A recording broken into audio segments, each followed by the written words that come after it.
It is our pleasure to be joined by a man that pretty much has been in the lives of all OU fans out there. Cale Gundy is in the house. Coach, how we doing, man? How we feeling? Man, I'm doing great. It's awesome to be on here with you two guys. Appreciate all you guys do still with the university and still being a part of everything and continue to build this Sooner brand. Absolutely. Now, we want to cover a lot with you, right?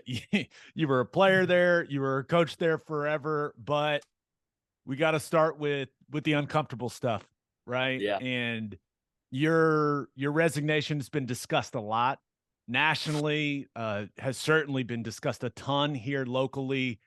But what do you want people to know about that incident and how things played out afterwards? Well, obviously we're trying to move on and move forward from it. I think people know it. It's pretty simple. It is what it is. It went down exactly the way it went down, and I've it's amazing. I don't think I've told you guys, but I mean, I can't go anywhere. I mean, 20 times more now than when I was a coach. But I mean, I can be in another state. I can be in an airport. I mean, I was out of the country. I could be at a gas station, Costco. I mean, people just constantly coming up to me. I mean, everywhere, just out of nowhere, just to say, Coach, appreciate you. Thanks for everything you've done for us. This and that, and you know what? At the end of the day, that's what people know who I am. I mean, all my friends know who I am. My former players know who I am. Everybody at that university knows who I am. There was never any intent. You guys know you've been with me on the practice field. You've been with me when you've been on the sidelines watching me. I mean, I'm a very passionate person when it comes to practice, when it comes to meetings, when it comes to coaching, when it comes to recruiting. And, I just got caught up in the moment. I grabbed an iPad and I read about 15, 20 words, and that was it, and that's all that it took. But you know what? Things happen for a reason. And I'm in a better place right now. I am so happy where I am personally. I'm happy with the opportunities that I've had to reach out with a lot of people, in Oklahoma, in the United States, and just love the direction that I'm going in. But the toughest thing, Gabe, I would say it's not even close. It's just the players. Being around those guys, developing them every day, and I took great pride in that, and not just. I mean, football was just a small part of it, in my opinion, and building the relationships, continuing the relationships, with the players and with their families, still that I try to do, as much as I can still today. That's what I miss. I miss being around those guys. I college football is a little different now, or it's a lot different. It's kind of going down a different road. And, again, I just think it's a great timing deal. I spent over, I don't know, 27 years or so, 28 years almost there as a player coach. And I mean, that's a long time. You talk about, somebody did an article, the guy that's been involved in the most wins as a player coach in Oklahoma football history. I mean, that makes me smile. That's pretty cool. So, I can go to my grave. People know who I am. My fans know who I am, and things happen sometimes, and sometimes you don't like what they are, or what comes of it, and you just got to get up and move on. Well said. Well said. You transitioned from a player, you went into coaching, obviously did that for a long time. Now, Gabe and I have gone through this. Curious to see how you did, but did you get the wake up and feel like you're supposed to be somewhere during football season all of the time? Saturday rolls around and there's games happening. It's like, am I supposed to be in a meeting? Am I supposed to be somewhere? That's like this high level of anxiety trying to get used to, I guess, normal life or whatever you want to call it. Yeah, it took me probably, I would say, 2 months to kind of get over that feeling, because our mode as coaches in that profession, which is a great profession.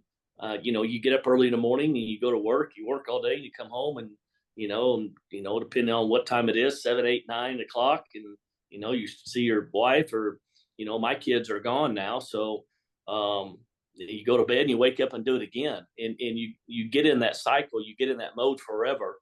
um, but it hit me about 2 months. I got outside of it. I finally, I was like, you know what, this is different. And I think I put something out on social media.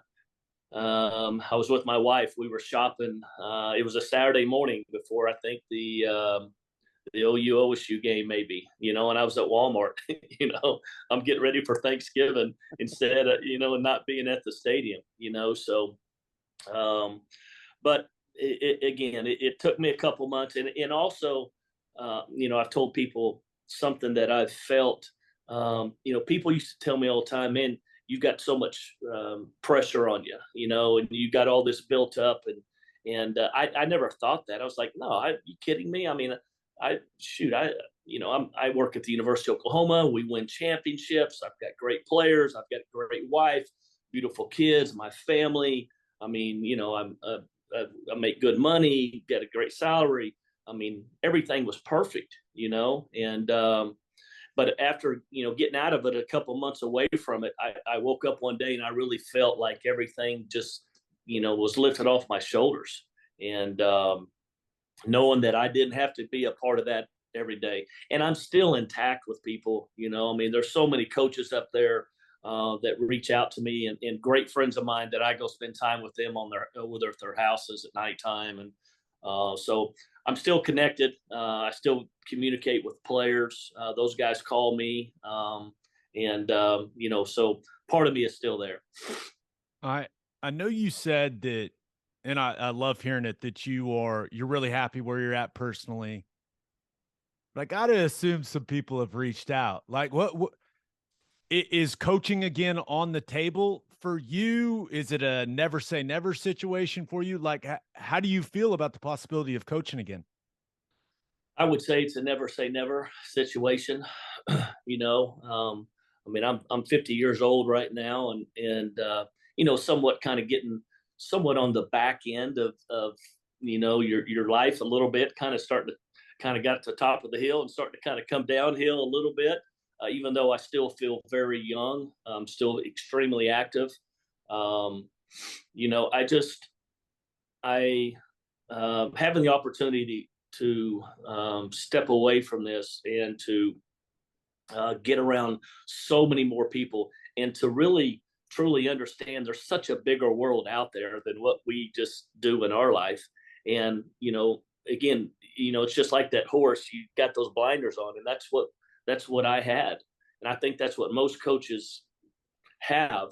They know there's other things out there, but they don't really truly understand it. And when having the opportunity to step away and to get around a lot of these people, shake a lot of hands, go to lunches, go to dinners, see these people that are in other, businesses, companies, you know what? It's pretty cool. And I really, really like it. And I really want to, if you ask me right now, what am I going to do?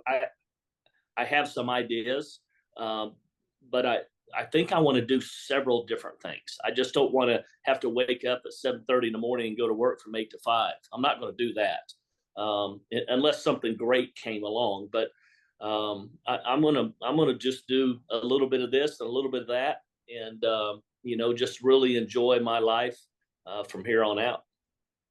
Yeah, that is interesting. You get everyone always wonders, you see a football coach out there, like, what do you talk about other than football, right? And Yeah. you're right, there's a lot of other stuff going on. You said something interesting. Uh, College football is going down a different road now. Yeah. I'd love to hear your opinion, your take on everything that's gone down over the last couple of years. NIL, transfer portal, a handful of rule changes. And I know you've always been a guy, more so maybe than anyone, that is in the player's corner. So I'm curious to hear, do you think some of these things are a good thing for players? You think it's a bad thing? Like, I don't, I struggle what to make of it at times. I think it's a little bit of both. And you know, with the NIL side of it, I think it's a great thing. I mean, hey, are you kidding me? I mean, I'm jealous. I couldn't be a part of it. You know how much money I could have made in this deal? How much money you guys could have made in this deal? Damn it, Cale. I would have made like $12, but it would have been $12 more than I made. You would have spent those at Brothers probably. Yeah, Brothers and Logies. Yeah, there you go.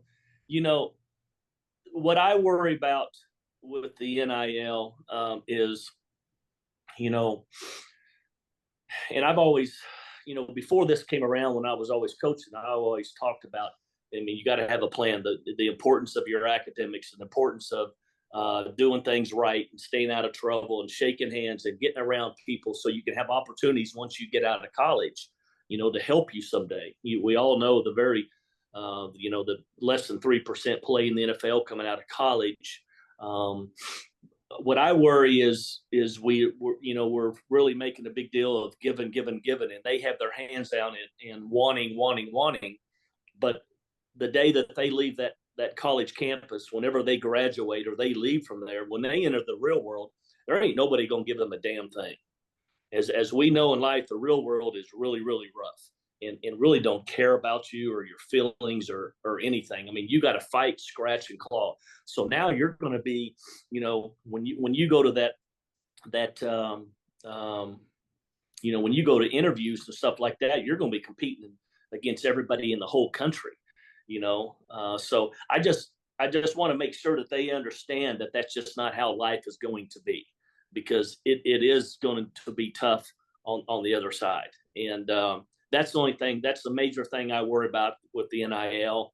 I'm all for helping them out, and as long as, you know, universities are helping them out and paving the way to help them invest that money and take care of that money. You know, I think there were some better ways to kind of help this stuff. I wish, you know, the NCAA would have came out and said, you know what, here's what we're going to do. Every month we're going to give everybody $2,000. Okay, just kind of start with the $2,000 stipend. And if they would have done that, you guys know this, you'd have been as happy. You'd have been the richest person in the world. You know, $2,000 a month, 2,000 in October, 2,000 in November, 2,000 in December, January, and so on. I mean, I don't think you would have heard anything else. Everybody would have been as happy as all get out. You know, so I'm concerned that we just open it up so much, it's just going to be hard to retract. And then the transfer portal stuff. You know, that was probably one of my best areas, was being a recruiter. And what I worry about in the transfer portal world is this. When we recruited players, you know, we recruited guys when they were sophomores, juniors, seniors. Nowadays, they're recruiting them as ninth graders, sophomores, juniors, seniors. The relationship that you built with them over a 3-4 year period before they came to your campus, meaning them players coming to your camps, you going to watch them practice in spring and in the fall, you go into their games, you meeting their families coming up to watch games, you being able to have those relationships, all the phone calls you have over those 3 or 4 year periods. Nowadays with the transfer portal, you go back, I promise you, and I don't know the number, but however many people, I'll just say Oklahoma, since we're here, you know, how many players did they get in that transfer portal? How many of those players did they know before December? How many of those players did they have? You know, occasionally you may have recruited a young man that out of high school that ended up going somewhere else where you had a relationship with. But I don't think there's, you know, 1 or 2 of those players at the most that any of the coaches had a relationship with, that felt good and knew who they were as people, how they were off the field, how much they were committed, their work ethic, their sacrifice. They're, you know, the transfer portal, you're just finding guys on film, and then you're calling them, and then you go in that staff meeting, and, you know, okay, so Gabe Ikard, hey, we like him, he's a good player, he can probably come in and fit. So as coaches, who's the first person do you think they call? I'll ask you guys, who do you think is the first person they call to find out anything about a Gabe Ikard or a Teddy Lehman who's playing at Nebraska or Penn State? Who's the first person you think a coach from OU would call? Well, I would think his position coach, but I don't know how likely you are to get a hold of that guy. Bingo, yeah. bingo. So there's going to be a small percentage of coaches that have those relationships that can call somebody at another school because that kid hadn't left yet. So that coach most likely may be trying to keep him at his place. So the next answer is you call his high school coach. Okay, that's the next person you call. Well, when you call the high school coach, I did this a long time. 99% of the times he's going to tell you, oh, he's a great kid. He's a hard worker. He's a good student. He's got great character, this and that, da-da-da. You know, so I just worry we don't know anything about these guys. And we're just grabbing people to fill in spots. And to me, that's challenging. That's what I worry, because then you talk about building a culture. You're talking about bringing the right players in for your team. You're not doing that in the transfer portal world.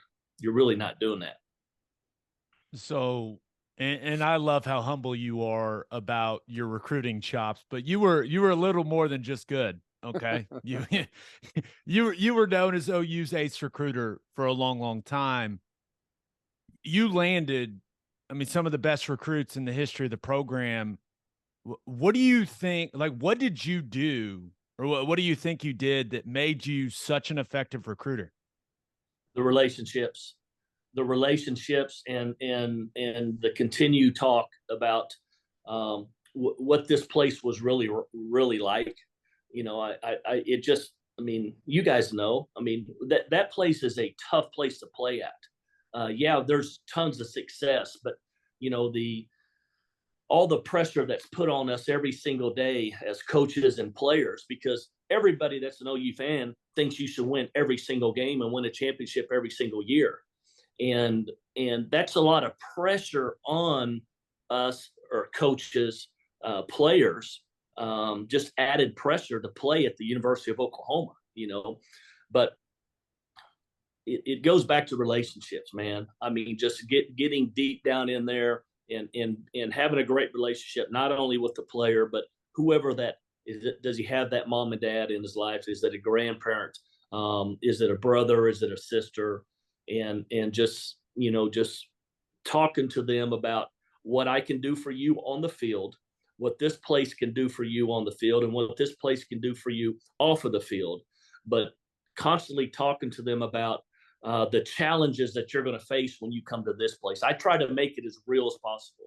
And I prepped them. I think, you know, another thing that I believe coaches need to do in this, especially it's even more challenging this transfer portal world, is this: when you recruit a young man in high school, you need to make sure that he knows, his mom knows, dad, grandparents, coach, whoever it is, you're going to go through hard times here. You're going to go through times where you're maybe not going to be the guy, or you may have to be on scout team that whole first year. And you guys know that. You guys know that first 6 months is the most challenging from these guys, because they have been the very best player or the second best player on every single team their whole life. And then all of a sudden they just get slapped in the face. So you've got to prepare them for the hard moments. You've got to prepare them and prepare their families. So when that young man's sitting in that dorm room in October, and he's been in scout team for about 6 weeks and getting his butt chewed out, and he's with Smitty just getting cranked on every morning down there in that weight room, and he's going to call his mom or that coach and say, you know what, these guys aren't treating me any good. I don't like it. I want to get out of here. That mom or that coach needs to say, hey, you know what? Coach Gundy told us there's going to be days like this. You keep your butt there and you'll be all right. But most people just say, no, let's, you know what? That's probably right. Let's transfer. Let's go do something different. And as you guys know, that's not how it works. It's just going to be just as hard on the other side or at that other school, you know? So I think there's the relationships in the recruiting process. And I think there's some certain things that you can do in being honest and just, having that background of being able to produce players and have championships and go in the big picture, just not go into the football side of it. I got to tell a quick recruiting story. So this would have been the spring of 1999, which I don't know. Coach Stoops was hired in what, December of '98. When did you show up at OU? December '98. So you were there right at the same time. Bobby Jack, and then me came in, and Smitty. Yeah. So I was a junior in high school, and small town, wasn't getting recruited by anyone.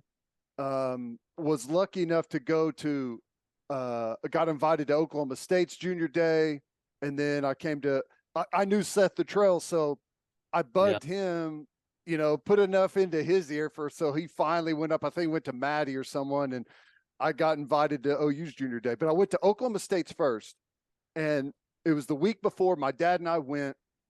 We stood there. We didn't talk to anyone. We talked to one coach who basically came up and told us that most of the kids here will never play Division I football. And we kind of looked at each other as like, is he telling us something? But I went to OU's junior day the next week. And I'll never forget, I was nervous. I knew what happened last time. I was kind of expecting the same thing. And I walked in, and I didn't walk in the door 3 seconds before you said, Teddy Lehman, come here. I want you to meet our linebacker coach. And like, me and my dad looked at each other. We're like, oh my God. It was just that knowing my name was like the most, like, I was locked. It didn't matter what else happened at that point. Like, that's where I was going. A coach at OU knew my name. It was just the fact that, that attention to detail. Some small town Oklahoma kid walks in the door and you knew who he was. I mean, I think just it boils down to it goes all the way down to the bare minimum, right? Yeah, that's right. You just know people's name and remember people's names. And people take that for granted and say, oh yeah, coaches should know everybody's name, but there's a lot of people in the room, and then it's just not that there's just 3 guys that walked in the door. There's, there'll be 30 guys or 50 guys or 60 guys. And then they have families and possibly the high school coaches that come in. But I think what you said is exactly right. It's the details everything matters. Every little bitty thing matters.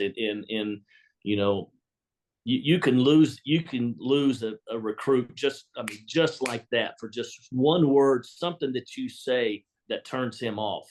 I used to, obviously it wasn't back then, but when social media came around, my social media, I only follow, I've got a little bit of family on there. And then the rest were recruits. I didn't have anybody that I grew up with. I didn't have anybody I went to high school with. I didn't have anybody I went to college with. I just really didn't have time, but I would stay on there, and I would go through young men's social media accounts, whether it be Twitter or Facebook or Instagram or whatever, and try to find, those little details, whether they're good or bad. And if they're bad details, then I need to know about that, and maybe as a coach, you got to go on down the road. But the details that maybe, what this young man really likes, or his family, or does he have a lake house, or is he a basketball player? What kind of music does he like? And it's just the recruiting world, man. That's what it's all about. So, I'm glad you made this. I'm glad I came up to you, Teddy. Well, how about that? Everyone ignore me on my junior day trip to OU, but I ended up there anyways, so it's okay. It's fine, guys. It's fine. I get it. I was just a slow tight end down at McGinnis. I get it. Well, now, you got to understand, this is junior day number 1, so everyone was like really amped up, and they had it rolling a little bit once they looked at me and they're like, no. hey, so you guys, maybe you guys know this. So I was 26 years old when Bob hired me. I was the youngest guy on the staff. Spurrier Jr. was, I think, 27. The rest of us were anywhere 28, 30, 31, 32.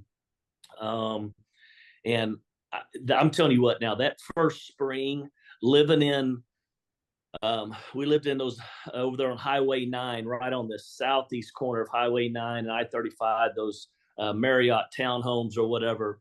We lived over there, and I mean, we worked our butt off during the day, and then we had so much fun at night. I swear it was like a fraternity house over there. And I mean, I'm talking every single night. And I can remember Spurrier, Steve Jr., and Jonathan Hayes. I was a Delt when I went to school down here, so we would go over to my frat house, kind of roam the halls a little bit, kind of hang out with people. Oh my gosh, things that you would get so much trouble for nowadays. But man, what a great time!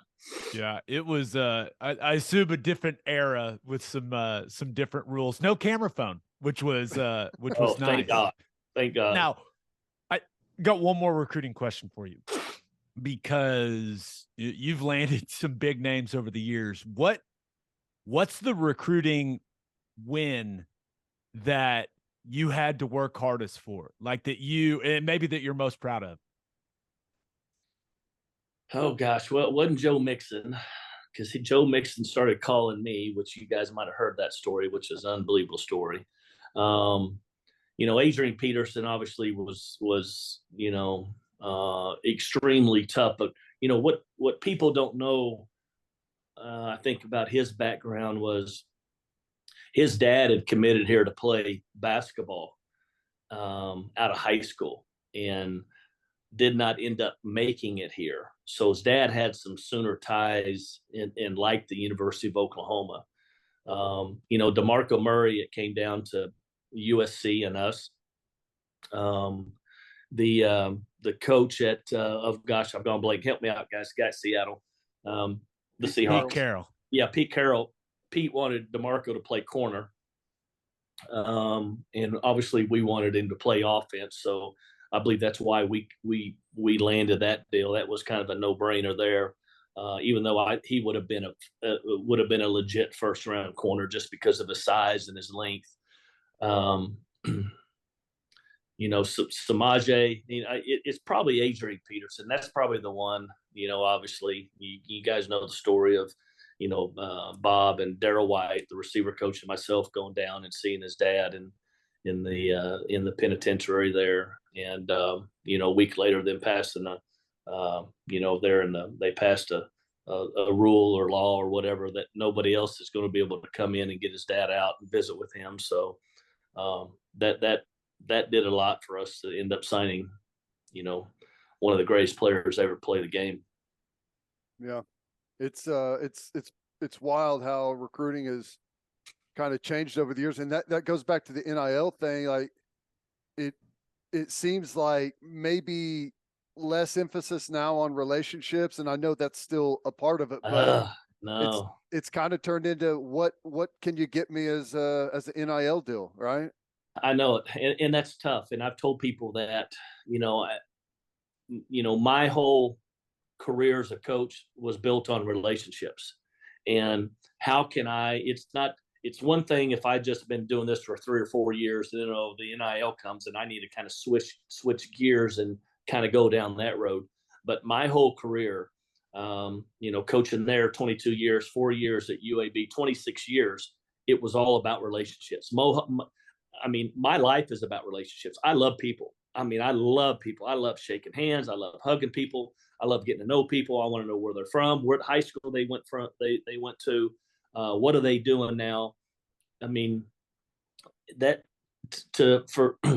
For a coach to have to kind of change his ways a little bit and kind of start going down a different path of how to recruit players or to keep players happy, it's just hard to do, especially when you've been doing something in your whole life that's just who you are, especially, not only there, but just, away from the field as well. So, Cale, I do want to talk to you about the season we just saw from Oklahoma, right? You finished 6-7, clearly very, very disappointing. But for you, what was it like watching those games? Right? Yeah, you were just on the staff, then you weren't, and then you're sitting there watching guys you recruited, all this. What was that experience like for you sitting and watching the 2022 season?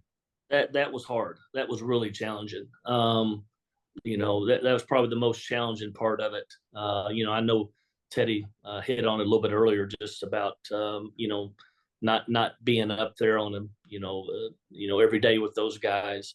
But I was, Coach Switzer. I've been fortunate. Coach Switzer reached out to me the following morning after all my stuff went down back in August, and he's allowed me to be around him a bunch here over the last several months, which has been awesome. I mean, we all know him as a king. I'm gonna tell you what. I mean, I knew him as the king. That dude is really the king. You can't go anywhere in the United States when that man walks in the door.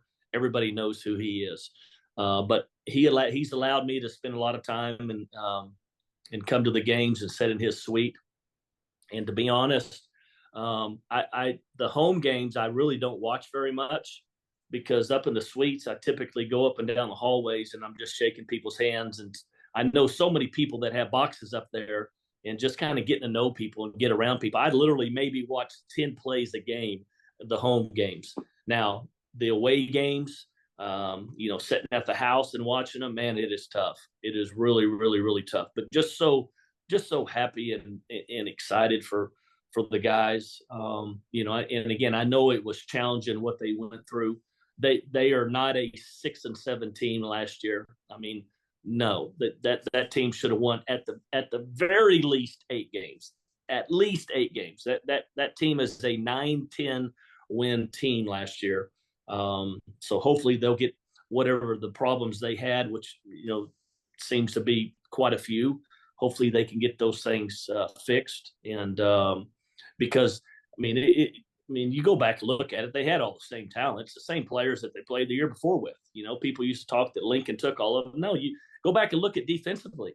I think last year, I think somebody was telling me, and you guys might know this or you could look it up, 7 or 8 this past fall, either 7 or 8 of their leading tacklers were on the team the year before with Alex Grinch and Lincoln Riley. So it's still the same players, but for some reason there was a misconnect. Things just weren't very good. And it could be anything. It could be anything. In my opinion, it has nothing to do with on the field. In my opinion, had everything to do with off the field. I think the huge change, the long meetings, I think those guys were wore out. Matter of fact, I know they were. I have had guys call me and tell me they are just not the physical part of it, but just mentally drained. And that was early, mid part of the season. So, but anyways, they're going to go into year 2, and they got to start getting things better here, because they're going to here pretty soon. They're going to get into those heavyweight fights, and when you go that SEC, and the difference in the SEC and the Big 12 is, you guys know this. You're facing a different opponent. Not that opponent's going to be much better than the Iowa States or the Texas Techs or whatever, but you're going to be facing the opponents are going to be bigger overall. They're going to be stronger overall. They'll be faster overall. And on a weekly basis, you're going to be facing those guys every Saturday. And it's kind of, I kind of refer to it as like heavyweight boxing. You're going to be fighting heavyweights now that one punch can knock you out, not just knock you down. Like in our league, you can maybe get knocked down and you can jump back up to your feet if somebody punches you're really good to face. You can take one punch in the SEC by anybody and it can knock you out. That's going to be the challenge for those guys moving forward. Yeah, environments are going to be more difficult, everything. Just the whole transition. You had the Lincoln, takes the USC job, and then there's the Alamo Bowl. And I wanted to ask you about that. You called the plays in that game, and it had been a question that people had asked a long time, going back forever. Does Cale want to be an offensive coordinator? And you've been, obviously, you're in all those meetings in depth, obviously beyond capable, but was that a moment where you did maybe think a little bit like this would maybe be nice? This is something I would like to do, or was it, not your thing? I don't know. Just curious of how that whole thing felt to Yeah. you. Yeah. Teddy, there's some, I can answer that yes, and I can answer that no, and some different reasons. Over the years, I was offered 3 or 4 coordinator jobs at different programs. But at those programs I was offered those jobs at, they probably had 3 or 4 staffs fired since then, and so I knew they weren't right jobs. And I was just always one where I wanted to make sure that my family was as happy as they could be. My wife was content, which my wife has always said, "Hey, I'll pick up and go anywhere." And she will. But I wanted my son to be raised here. I wanted my daughter to be raised here. I wanted them to be around their cousins, their aunts, their uncles, their grandparents. And in the football world, you can't do that so much. Every 3 years, every 3 years they move. Coaches move, then they pack up and go somewhere else. And that was just always important to me. I was at a great place. My family was happy, so I was happy. So I missed on some opportunities, and some opportunities where you got to take some chances. And if you go and you do well, then my next step probably would have been a head coach. It just wasn't the most important thing for me. And I think in this profession, it has to be very, very important for you to be willing to do that. And to me, it was more or less, I just want the people around me happy. And, that's why I stayed. I mean, it wasn't because I couldn't do it. I mean, I can do it right now, I mean, I can do several, I can roll out there 3 or 4 completely different offenses that I've learned over the years from some of the great offensive coordinators and coaches that we've had on staff, so, but I do know this, and I've said this publicly. I am a big Jeff Lebby fan. And matter of fact, I recruited him out of Andrews High School, Andrews, Texas. And, but I am a huge fan of his offense. I love his offense. It's like Coach Switzer says, it's just triple option football. You can go on the outside and left, you can go in the middle, you can go the outside and the right at any time with all these motions and opportunities to spread the ball all over the field. And you know what? You want to know why defenses struggle? Because of that right there. I mean, it's just you're using the whole field from sideline to sideline, and you put people in space, and somebody's got to make a tackle. If you miss a tackle before you know it, it's 8-yard gain, and OU struggled with that a lot last year, and that's not going away. That's going to continue to get more and more and more. You look at the NFL, you notice that the NFL the last couple of years, receivers are starting to get smaller and smaller because they're taking the fastest guys that they can find. They don't can't crush them anymore. You can't crush them, but they can't run with them. They can't tackle. They don't care if they're 5'4", 5'5", and it's putting stress on there. So when you find teams that have defenses that are good or successful, man, you got a chance to be a championship football team, because it's hard on defenses nowadays. Absolutely. Don't even get Teddy started on the RPO stuff. Lineman downfield. Oh my God, yeah. Cale, I have to hear it constantly. It's cheating. The complaining. It is when they're like 6 yards down the field. It is. Let me ask you this. Here's a simple question, Cale. How far down the field could you be at quarterback whenever you threw the football? 0.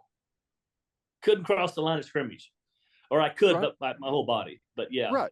So that to me tells the whole story of what we're talking about right here. If you're not an eligible receiver, you should not be able to be downfield.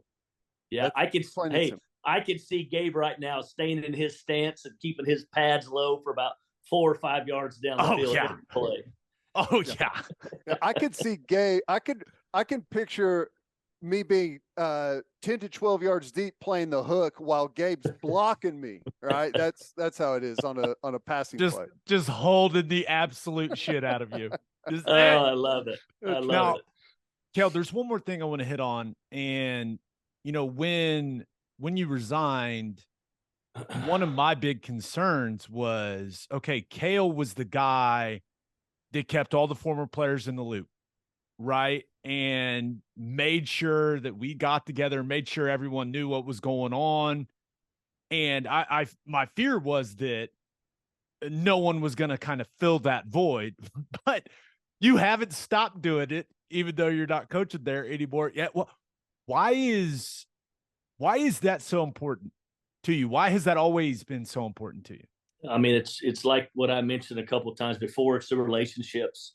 It's people. I mean, I just I've got I just love people. And the players that have come through there that were part of our program, and I mean, I talk to so many guys on a daily basis. I shouldn't say on a daily basis, but I mean, I just, we had the opportunity to play at one of the greatest college football programs, universities ever in the history of this sport, and it still is, and that place needs to not only needs to continue to be great on the field, but it needs to continue to be great off the field, and that's a lot of different things. That's facilities, that's the recruiting, that's the former players, bringing them back, making them feel welcomed, getting them around the team.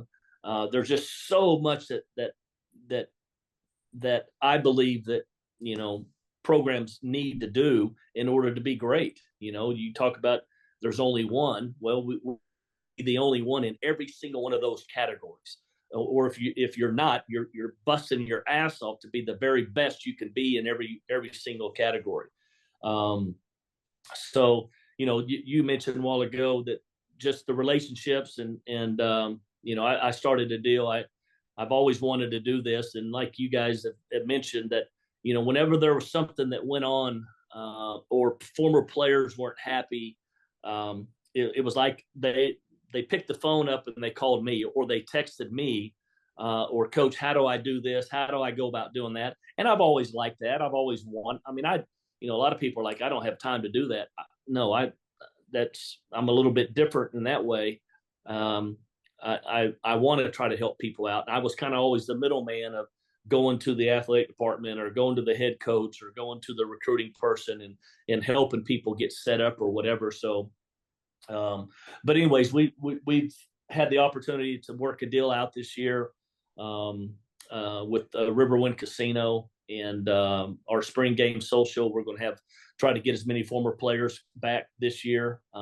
Really targeting, the guys that, since we started there with Coach Stoops back in the '99, and there'll be guys there back when I played, and to continue to build this every single year. And Riverwind is casinos talked to us about they're going to allow us to do that, and would like to make this a huge event. I mean, I've had these conversations, and I've told guys, I said, twice a year, man, you've got to come back to this place. You've got to come back during spring game social, and then you got to come back. We got to find a game in the fall that everybody comes back and gets around, and see your former players, and meet their spouses, and see their meet their kids, their children, and to continue to build this place, like it has been.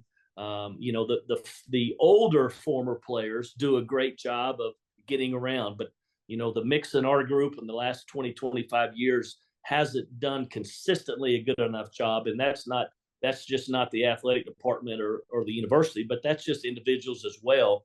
We got to, we got to decide to make that trip and take a day or two off of work and come up and get around our buddies. Yep. It's awesome. I think last year's spring game, bunch of guys showed up, and hopefully everyone, I think everyone had a great time, and probably thought to themselves, let's start making a yearly thing out of this. At least that's the hope. You have, this could be hard, like favorite moments, maybe as a player or as a coach. And it's kind of hard because you almost view the whole thing as one big moment, right? It's kind of hard to cherry pick a couple of things out, but there any special moments that you had that you look back on, and now that you're kind of out of it a little bit, you start to reminisce about some of those times? You got any favorites?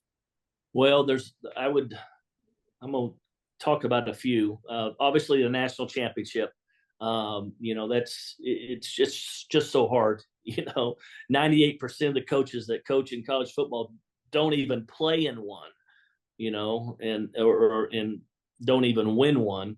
To win a national championship is something awesome, and to be able to do that in the year two, once we had just got there, to really help us, to continue to build, our program when Coach Stoops was the head coach there, and going through the 2000s. I mean, we were the team. We were the Alabama, the Georgias in the 2000s. There's some things I wish we could have done a little bit different to allow us to, we played in 3 or 4 other national championship games, did not win. But again, we were the team in the early 2000s. We had everything going, and it's always, you sit here and think about things you'd have done differently.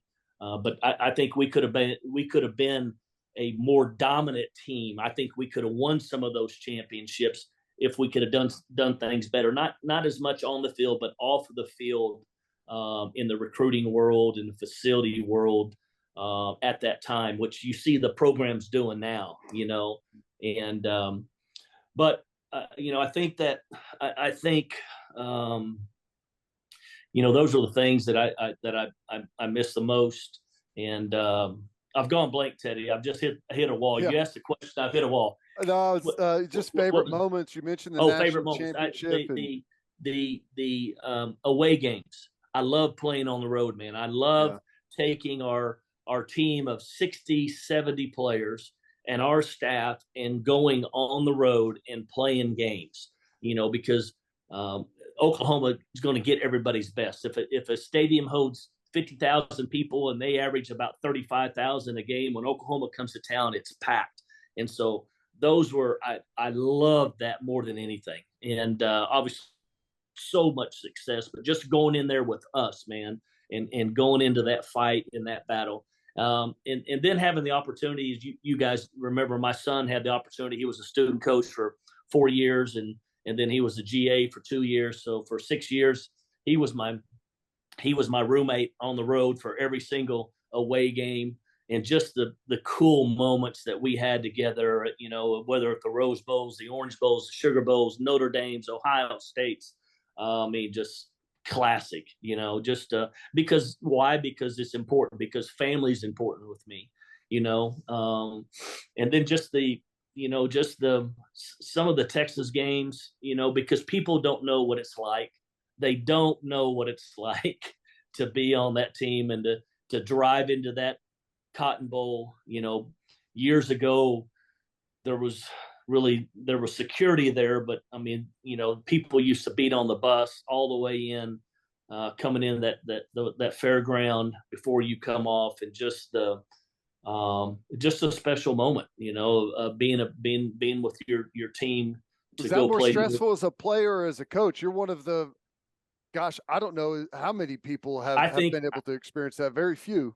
I think as a coach, in my opinion, because I think the older you get, you kind of think a little differently. When you're 18, 19, 20-year-old, you don't, your mind works a little differently than it does when the older you get. So, but I would say those moments, definitely the national championship game, spending time with my son, and then just playing on the road games, man, with OU and just our people. Well, why we got you here, and we're talking about national championships, why didn't we keep running the ball in 2003 against LSU? Oh, geez. Here we go. I know it. Golly. I know it. LSU, boy. That was brutal. That one stung. That, no doubt. That one stung. That was a tough one. Well, they're all tough because it's so hard to get there, but that one, we should have won that one. That one for sure. I think there's a lot of people out there that agree with that. Yeah. Agree. Now, last thing, I promise. Just from hearing you talk about traveling around the state, meeting people, you love relationships, all this stuff, I'm just going to throw this out there and see what your reaction is. Governor Gundy. Got a nice ring to it. I've had so many people mention that. I don't know. That may be a little stressful. Looking at Governor Stitt, who's a friend of mine, but that may be a little bit more stressful than being a football coach. I think. Yeah. I think I could win. I think I could win. There's no doubt in my mind I would win. I just don't know if I wanted to deal with all that. That's fair. Fair enough. Win Cale. and resign. I mean, that's it, right? Just get the Win. victory and then step away. Prove you No can do doubt. it. Cale, Yeah. you're the man. I got a feeling this is the first of many appearances that you're going to make on this podcast. Appreciate the time, man. Thank you. I appreciate it. Thanks, guys.